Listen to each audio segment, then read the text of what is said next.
So today I want to talk about a topic that I know a lot of people are struggling with, and that is being attached to a memory of your past.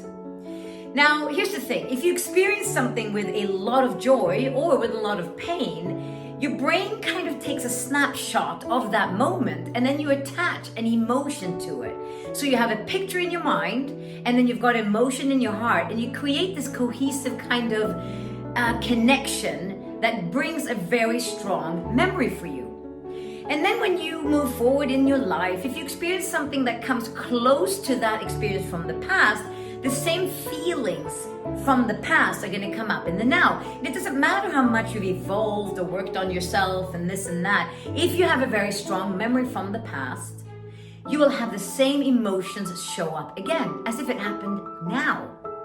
Now, for some of us, that's great if it's a memory that uplifts us. You know, maybe the first time you went on a roller coaster and it was so overwhelming with feelings that every time you look at a roller coaster, those feelings of joy come back. But if it's a memory of like the first time you rode a bike, for example, and you fell off and you broke your arm and there's pain attached to it, you won't go close to riding a bike again. And in some things in our lives, in some areas, it's actually holding you hostage of the past. Now, what's happened is there's a habitual pattern of your brain going into the same feeling between the mind and the heart, every time you think about the situation. And so this has become an habitual pattern that's just running itself in the subconscious mind.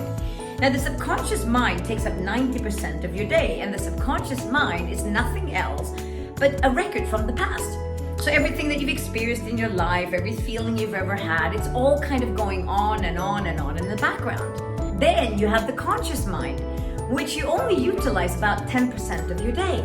And that's the one that has the all of the thinking of, oh yeah, I know I need to change this, or I know that it's crazy that I'm feeling this around the bike. I don't know why I'm feeling it. I try and change it, but I still feel the same feelings. The conscious mind will make you crazy and frustrated because that's the mind that goes, how can I still be thinking these thoughts or doing this behavior, even though I know that it doesn't make any logical sense? And I know we have a lot of us going through this. A lot of us experience this in different kind of areas of our life.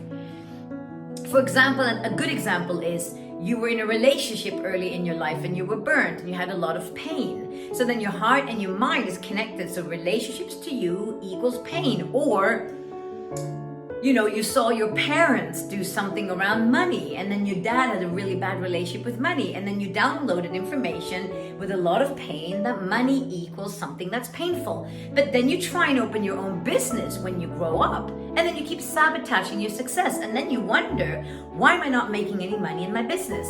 I know what I'm supposed to do, but I don't understand how I'm sabotaging for myself. This is because all of it lives in your subconscious mind.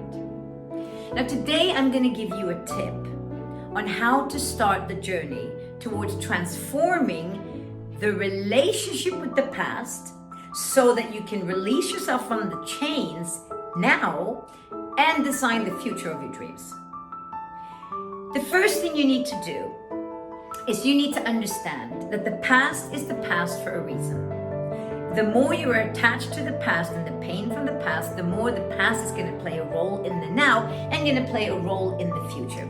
You need to make a conscious decision that I'm going to say to myself, screw the past. Yes, it happened to me. It was bad. Really, it was really bad.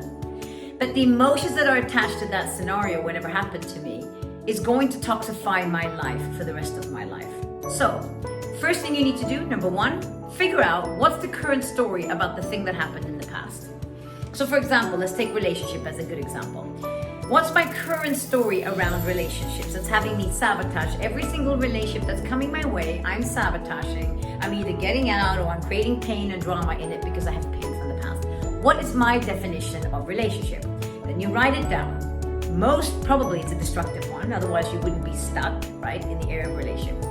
Okay, so there's pain here. This is the story I tell myself around relationships. Okay, if I keep feeling this way 10 years into the future, how am I then going to feel?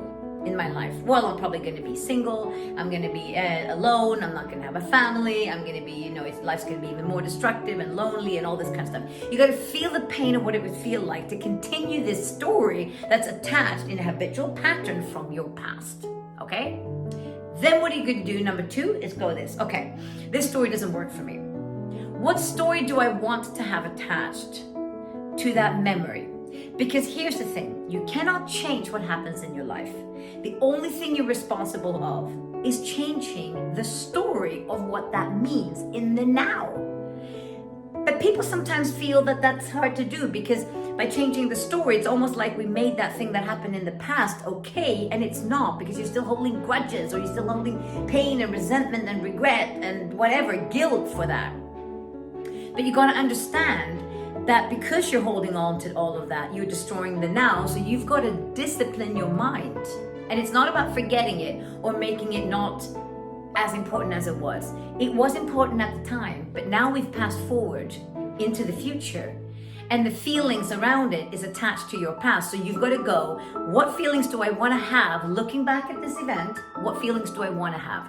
If it's somebody that hurt you really, really badly, you might not want to go, oh yeah, but it's okay, they were whatever, it didn't happen, whatever. No, if somebody hurt you really badly, one of the best ways to do is to not make that past maybe glorified, but to neutralize it so you can detach the emotional attachment to it. So what you can say to yourself then is, they did the best that they could. They didn't have the skill set to do anything different. They didn't have the capacity to do anything different. They treated me that way because they did the best that they could. God bless them. I'm going to send love and light to them, and I'm going to let them go. What happens is you're letting go of the past, but you're also letting go of you in the now so that you get an opportunity to move forward. Do you understand? So when you created number 2, the story that you want to have related to the past, what is number 3 is practice.